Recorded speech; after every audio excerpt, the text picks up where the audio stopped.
I really just want to take a second to explain why there's a separate part of each module, or when it comes to putting together your speech presentations, that there's that separate spot for the directions and rubric and how that's different from the posting part.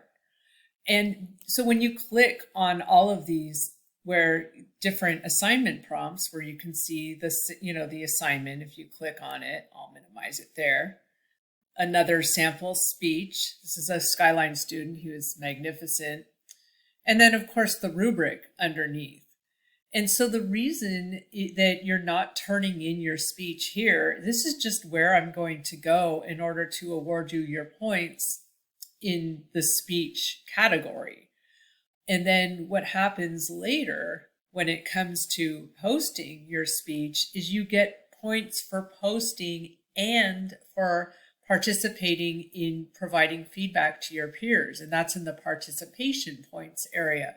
So it used to be really confusing when I asked students to post their speech here in the directions and rubric and in the discussion. So I decided that this is just a place where you can look at the prompt, look at the sample, look at the rubric, and then when I watch your posted video that you post in the discussion, I'll go ahead and just go back in here and award you your points and fill out the rubric.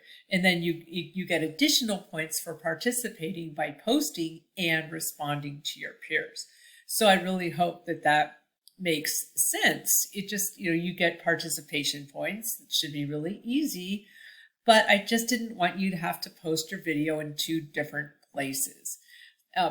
The other thing too is I really want to stress that once you get that outline back, and so far your topics are looking really good, but then when you do the outline and I give you your comments, trust yourself to practice your speech several times using that same outline and timing it so that when you go to record, you can be a one-take wonder. Seriously, if a mistake is made, like you've seen my mistakes, just let it go. But you'll feel so much more confident knowing that you've timed it, knowing that you've practiced using that outline. That's what the outline is for. And then just go for it. Just trust yourself. But the main thing is to take care of the stuff you can control. Take care.